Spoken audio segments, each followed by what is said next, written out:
To become the mayor of South Bend, Indiana, Pete Buttigieg won 10,991 votes in 2011 and 8,515 votes in 2015. That's not how many more votes he won than his rivals. Those are total votes won by Buttigieg.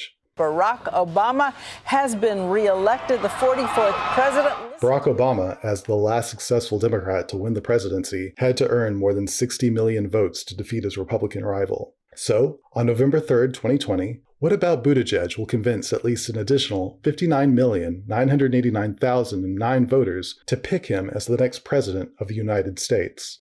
In February, 2 months before officially declaring his presidential run, Buttigieg said this on The Late Show with Stephen Colbert. I have more experience in government than the president.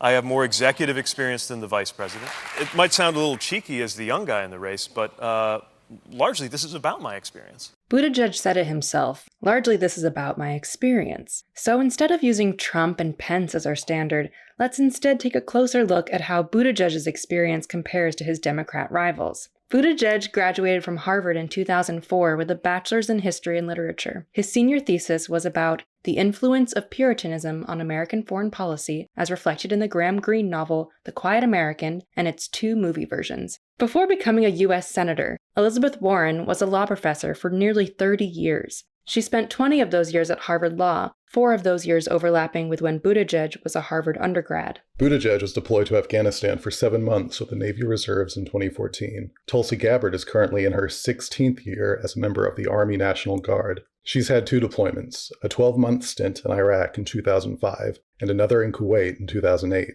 Both are millennials as well. Gabbard was born in 81, Buttigieg was born in 82. Buttigieg spent 8 years as mayor of South Bend, Indiana. Bernie Sanders, in addition to serving 16 years in the U.S. Senate and 12 years in the House, was Burlington's mayor for 8 years, from April of 81 to April of 89. Buttigieg says that a big part of what makes his campaign work is an ability to make people feel things they haven't felt in a while. One of them is hope. Another one of them is calm.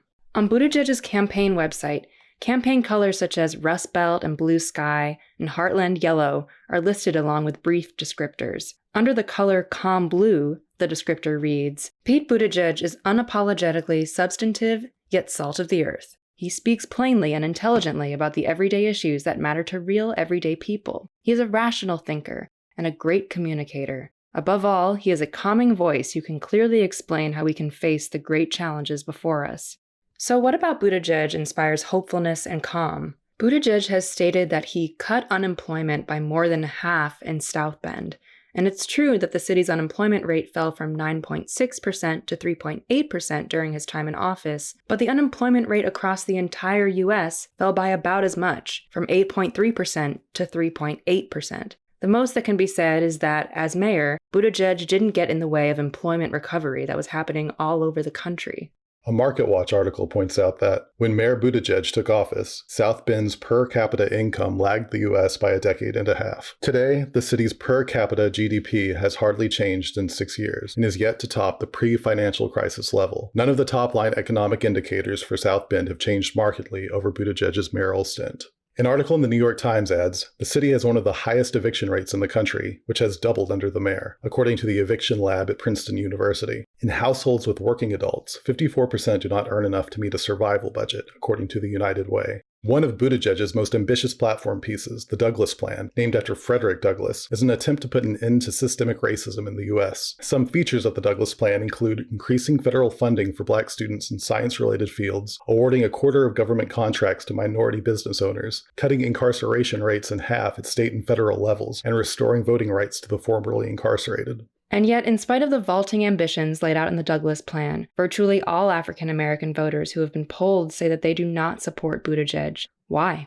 South Bend had a procurement budget of $100 million in 2017. In that year, according to the Huffington Post, despite dozens of statements promoting diversity and inclusion, South Bend spent less than 1% of its procurement budget on minority-owned businesses. Women-owned businesses received around a total of 1.1% of this funding. And the New York Times points out that the local Black poverty rate in South Bend is almost twice the national rate. Since Buttigieg took office, crime and homelessness rates have gone up in South Bend, and shootings have not decreased.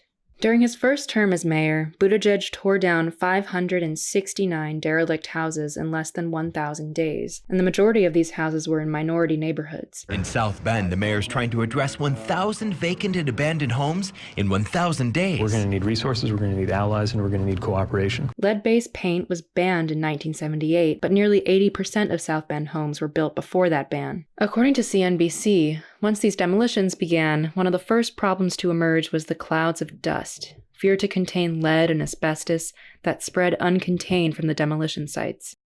A team of researchers at the University of Notre Dame found that in some areas of the city's northwest, more than a quarter of children exhibited elevated levels of lead in their blood over the last decade. Today, concerned South Bend residents gathered to address recent news. Children in one neighborhood in South Bend are suffering from high levels of lead in their blood. This is a problem in the northwest side of South Bend. Today, South Bend Mayor Pete Buttigieg held an informational meeting about lead exposure. But what the meeting leaders got exposed to were real-life stories from people in South Bend suffering from lead in their homes. One of those people is Christopher Davis. He's been living in this home since 2011. It's a home with lead paint. His kids, ages 6 and 4, both have high levels of exposure. Even if I owned my house, it would still cost $29,000 to redo everything. Hello, little friends. Dad, Mom, it's very important that you come with your children from 1 to 6 years old because we are going to give you the free lead screening. Here's the date and the place. See you there. In June, he was asked, "Who in the African American community back home supports you?" Buttigieg was unable to give a single name. On another occasion, when asked why he did not have black supporters from South Bend validating him on the trail, Mr. Buttigieg told them he did not know such signaling was important. 2 months after becoming mayor in January 2012, Buttigieg fired South Bend's first black police chief, Darrell Boykins, who had held the position for 5 years before Buttigieg's election. According to the South Bend Tribune, months after that firing, 3 white police officers entered a black family's home without permission and handcuffed, punched, and used a stun gun on a 17-year-old who was asleep in his bed and whom the police mistakenly believed was a suspect. The Franklin home was illegally entered by 3 white officers without a warrant who woke up their sleeping teenage son by punching and tasing him. But when it came time to punish police, to put a price on their misdeeds, you see the figure jurors chose right there in black and white. Later that summer, the same 3 officers slashed the car tire of a mentally disabled man and pressured him to swallow dry cinnamon, causing him to vomit for several hours afterwards. These 3 men are all still currently employed as South Bend police officers. In 2018, just 1 year before Buttigieg launched his presidential run, another South Bend police officer drove 98 miles per hour in a 30-mile-per-hour zone without activating his siren, crashing into another car and killing its driver, a 22-year-old Latina woman named Erica Flores.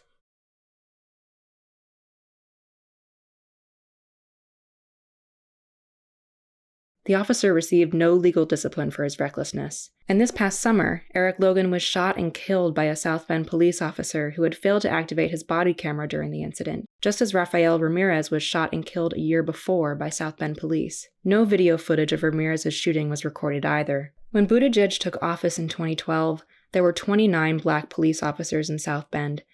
That number has dwindled each year, and now there's only 15 black South Bend police officers. The police force in South Bend is now 6% black in a city that is 26% black. Why has that not improved over your 2 terms as mayor? Because I couldn't get it done. What does all of this say about Buttigieg's ambitions to heal racial divides among 327 million Americans if this is the legacy he's left after nearly 8 years of attempting to heal racial divides in South Bend? On November 1st, Buttigieg said, "I'm here to launch the era that must come next. I will not waver from my commitment to our values or back down from the boldness of our ideas." So what are some of Buttigieg's bold new ideas? We really want to talk about the threat to social cohesion that helps characterize this presidency, but also just this era. And one thing we could do that would help change that would be to make it, if not legally obligatory, then certainly a social norm that anybody after they're 18 spends a year in national service. Buttigieg seeks a new call to service, where the 75,000 national service opportunities currently available will be increased to 1 million by 2026. This plan parallels one proposed by John Kerry during his presidential run. In a 2004 Harvard Crimson article titled Future Imperfect, Buttigieg writes, "It is up to John Kerry, still a blank slate to most Americans, to persuade the country that he has as much boldness in his future as he had in his past." Buttigieg goes on to say that Kerry's plans offer a future in which we would get to live in a nation where youth are bound together by a national service program which does needed work, instills values, and makes college more affordable at the same time. Kerry specifically planned to engage more than 1 million Americans a year in national service. What about Buttigieg's Medicare for All Who Want It plan, a public option that Americans could opt into? It's strikingly similar to a proposal made by John Edwards during his 2008 presidential campaign. What I wanted to do is set up a system where if Americans decide that single payer is what they actually want, they're going to vote with their choice. In other words, if they'll all sign up for the government plan. Correct. I mean, it may be that a significant number sign up to begin with, and that becomes the most popular, most efficient plan, and people gravitate in that direction, in which case it could move to single payer. So for better or worse, you would have the government actually competing with private insurers for individuals to sign up. Correct. That's exactly right. So these bold new plans are from 2 failed presidential runs, each over a decade old. When asked how he would deal with Afghanistan as the next president, Buttigieg responded, "What we've got to do is isolate the threats that are specifically related to the homeland, establish whatever intelligence and special operations capability is needed to head off those threats, and remove any ground presence that goes beyond that." And I think that pattern sounds like Joe Biden's plan from many years ago. Well, many years ago would have been the time to make good on the idea of leaving. In September, Buttigieg wrote, "With bold and unifying policies such as Medicare for All Who Want It, let's bring down costs and guarantee coverage for everyone." But a public option like Medicare for All Who Want It won't accomplish either of these goals. A July article in Current Affairs states, "Not only will a public option fail to cover everyone, it will do nothing to restrain the growth of healthcare costs. Single-payer systems control costs by giving the health service a monopoly on access to patients, preventing providers from exploiting desperate patients for profit. If instead there are a large number of insurance companies, providers can play those insurance companies off each other." What about Buttigieg's plan to end the Electoral College and increase the number of Supreme Court judges? Multiple financial bundlers told the campaign that the Supreme Court and Electoral College proposals were not popular. Mr. Buttigieg has since quietly dropped them from his stump speech. Buttigieg cites his age as an asset, and that as a millennial, he understands the particular challenges which face this generation. 67% of millennials have to save for at least 20 years to afford a down payment on a home, and 90% of Americans earn less than $100,000. According to Business Insider, American millennials have an average net worth of less than $8,000, meaning they're financially worse off than any other generation before them. After graduating from Oxford in June of 2007, a 25-year-old Pete Buttigieg was hired by the consulting firm McKinsey & Company, where he earned over 6 figures a year as a consultant. At 27, Buttigieg became a homeowner, purchasing his current home for $125,000. Earning a 6-figure income and buying a home well before age 30 means Buttigieg has no direct experience dealing with some of the biggest obstacles that the vast majority of millennials face. Buttigieg cites the existence of millionaires and billionaires to justify denying Americans universal access to a free public education and to deny the cancellation of all student debt. This is despite the fact that 45 million American borrowers currently owe $1.5 trillion in student debt. I just don't believe it makes sense to ask working class families to subsidize even the children of billionaires. Buttigieg has used this argument repeatedly, in spite of the fact that no candidate has proposed funding free tuition with low or middle income Americans' tax dollars. According to the outlet Popular Information, economist Mike Conzel estimates that the children of the very wealthy would comprise just 1.4% of the total spending of free public higher education. This is because the total number of children in this category is relatively small, and many of them will choose to attend elite private institutions. And according to a Nobel Prize-winning economist quoted in the article, a means-tested program like Buttigieg's would lead to substantial administrative costs. In the New York Times, economist David Deming points out that the federal government spent $91 billion on policies that subsidized college attendance in 2016, and that the cost of making all public colleges and universities tuition-free would be at minimum $79 billion. In short, Deming concludes, At least some and perhaps all of the cost of universal tuition-free public higher education could be defrayed by redeploying money that the government is already spending.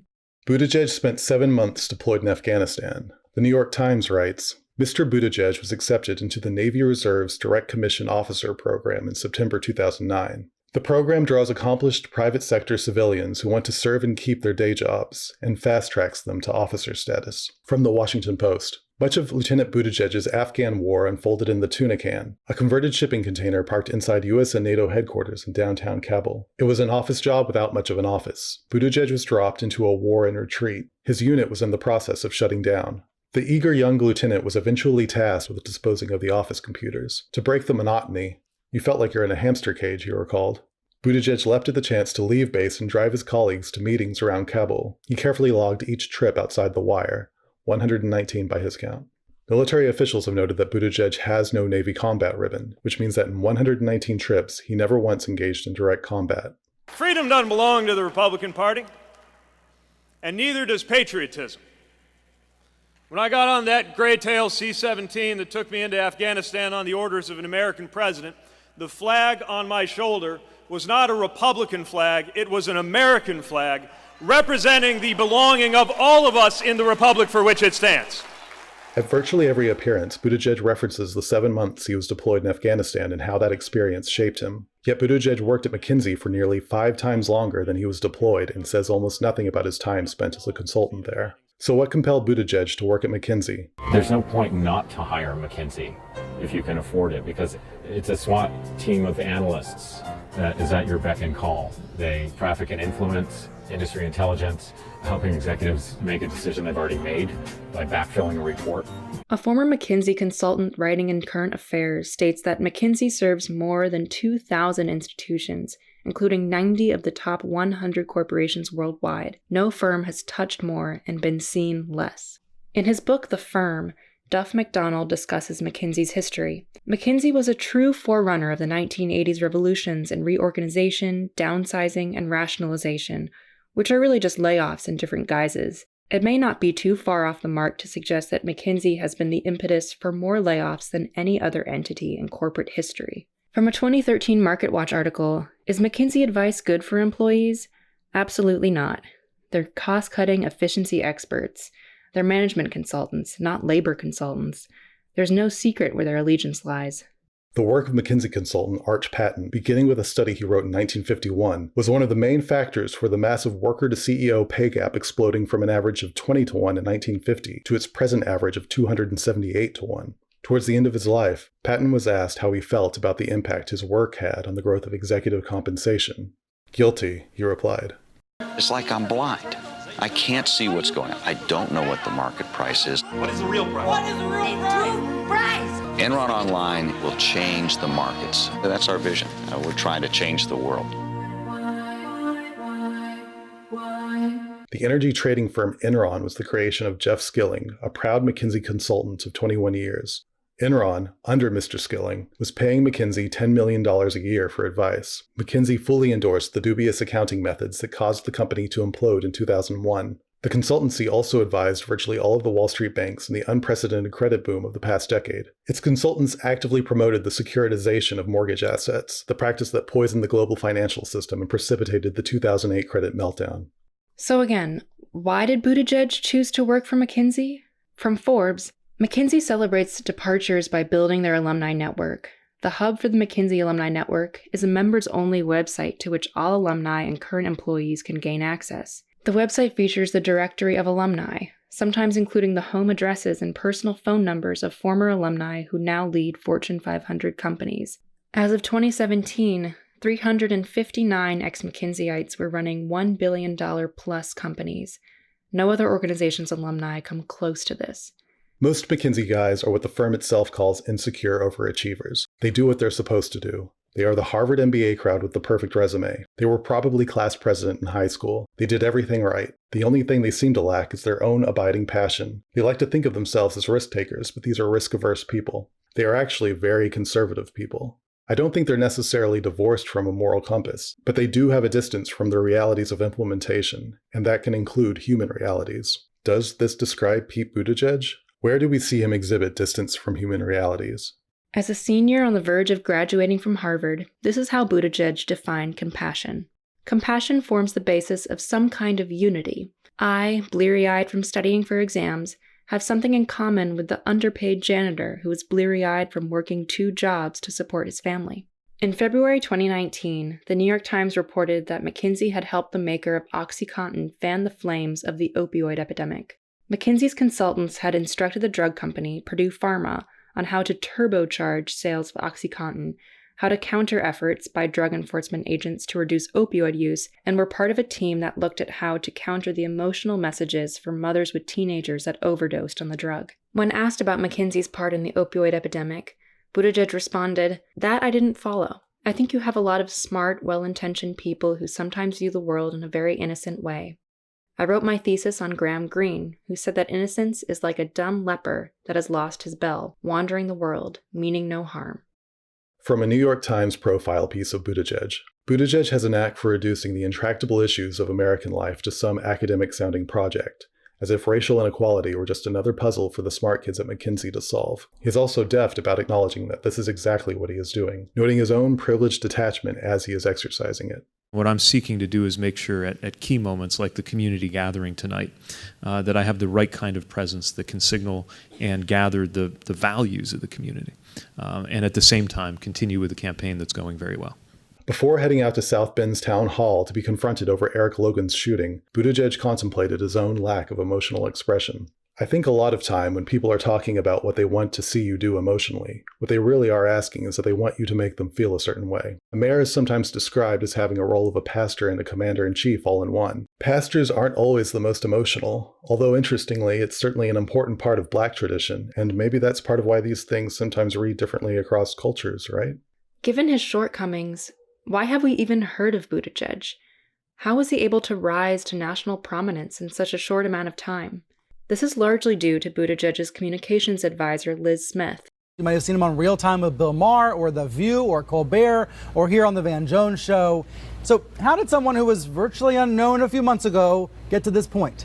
Let's talk media strategy. Liz Smith is the top communications advisor to the mayor. What have you done in the past few months to try to raise his profile? We got him on The Intercepts. We got him on The Breakfast Club. We got him on Preet Bharara's podcast. And, we had him on the West Wing Weekly show. It was important for us to be open, accessible, and transparent with the media and to get him everywhere. Our strategy is to get him out there everywhere, even with people he disagrees with. From an article titled, "I Want Him on Everything," referencing Smith's approach to getting Buttigieg mass exposure, the fact that the press corps appears to vouch for this curious character, a young liberal red state mayor, means that voters can give him a second look too. And the fact that he's everywhere, from cable TV to Ebony to your local NPR show to your favorite sports podcast, means that a guy with no name recognition is suddenly hard to avoid.